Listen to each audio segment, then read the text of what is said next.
औद्योगिक भारत बंद पुकारलेला आहे। त्याच पद्धतीनं 500 शेतकरी संघटना त्यांचा हमी भाव, पेन्शन आणि कर्जमुक्ती करता त्यांनी ग्रामीण भारत बंद केलेला आहे।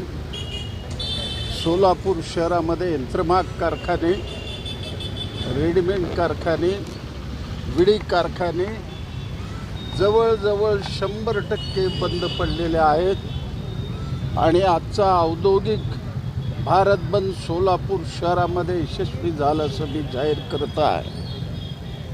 आमची सगळ्यात महत्त्वाची मागणी आहे वाढणारी महागाई,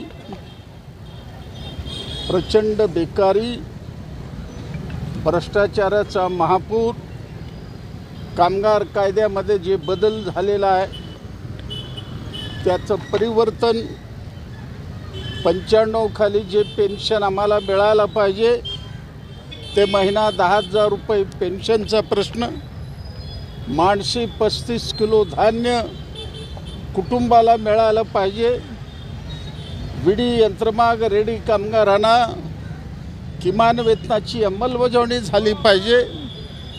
आज गोदुताई परुळेकरमध्ये ड्रेनेज आणि रस्त्याचं प्रचंड वाताहत आहे। माणसं मरू लागलं, सरकार लक्ष द्यायला तयार नाही।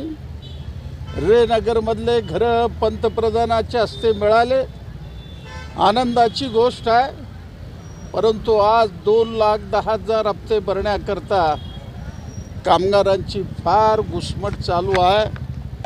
म्हणून केंद्र सरकारला मी मागणी केली, 2,10,000 रुपये आमची सबसिडी वाढवा। एका बाजूला तुम्ही या देशातल्या 11 भांडवलदाराचं 25 लाख कोटी रुपये तुम्ही माफ करता, दुसऱ्या बाजूला पेट्रोल डिझेल गॅसच्या मार्फत 40 लाख कोटी रुपये तुमच्या तिजोरीमध्ये आले, तिसऱ्या बाजूला प्रायव्हेट फंडमध्ये जवळजवळ 15 लाख कोटी रुपये जमा असून महिन्याला 5 लाख रुपये व्याज मिळतो, तरीसुद्धा कामगारासंबंधी निर्णय घ्यायला तयार नाही, शेतकऱ्यासंबंधी निर्णय घ्यायला तयार नाही। म्हणून या देशातला कामगार, शेतकरी, या भारतीय जनता पक्ष, एनडीए सरकार, त्यांचं नेतृत्व करणारे पंतप्रधान नरेंद्र मोदींना या निवडणुकीमधून उखडून टाकण्याचा प्रयत्न आमचा चालू आहे। त्याकरता ही पहिली लढाई आहे।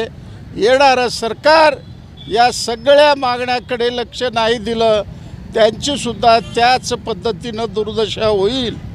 म्हणून तुम्हाला आम जनतेला आमची विनंती राहणार आहे की शेतकरी आणि कामगार हा मैदानात उतरलेला आहे, आता सरकारला सळो की पळो करेल आणि त्यांच्या मागण्या लढ्याच्या जोरावर तो मिळवल्याशिवाय गप्प बसणार नाही।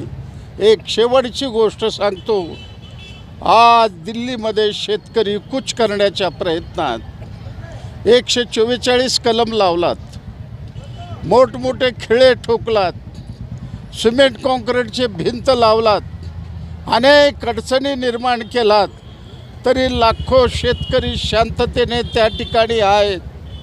ते शेतकरी माजी सैनिक आहे, लक्षात ठेवा।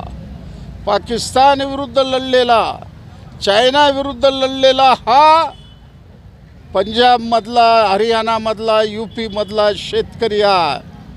त्या शेतकऱ्याला डिवचण्याचा प्रयत्न केलात, भारताचं वाटोळं झाल्याशिवाय राहणार नाही, सरकारचं वाटोळं झाल्याशिवाय राहणार नाही। म्हणून माझी विनंती राहणार आहे, शेतकऱ्यांच्या आत्महत्या थांबायचं असेल, एका बाजूला तुम्ही अन्नदाता म्हणता आणि दुसऱ्या बाजूला रोज आत्महत्या आहेत। पंतप्रधानांना माझं आव्हान आहे, तुम्ही 10 वर्ष पंतप्रधान होता, सगळ्यात जास्त आत्महत्या तुमच्या काळात झालेल्या आहे। म्हणून तुम्ही या गोष्टी आचारसंहितेच्या अगोदर करा।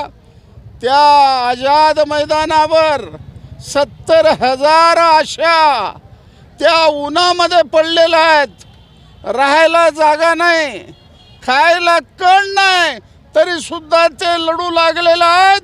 अजून मुख्यमंत्री निर्णय घेत नाही. खात्याचा मंत्री म्हणला मी निर्णय दिला, 10,000 रुपये दिलं, आशाना 7,000 दिलं, 2,000 बोनसही दिलं, पण कॅबिनेट पुढं निर्णय होत नाही. ही सरकारची दुर्दशा आहे. अशा सरकारला जनतेने आता वेळ आलेला आहे आपल्या मतपेटीमधून उत्तर द्यावं, असं आव्हान मी करत आहे. आपल्या शहरातील ताज्या घडामोडी पाहण्यासाठी हल्लाबोल भारत न्यूजला सबस्क्राईब करा आणि बेल आयकॉन प्रेस करा.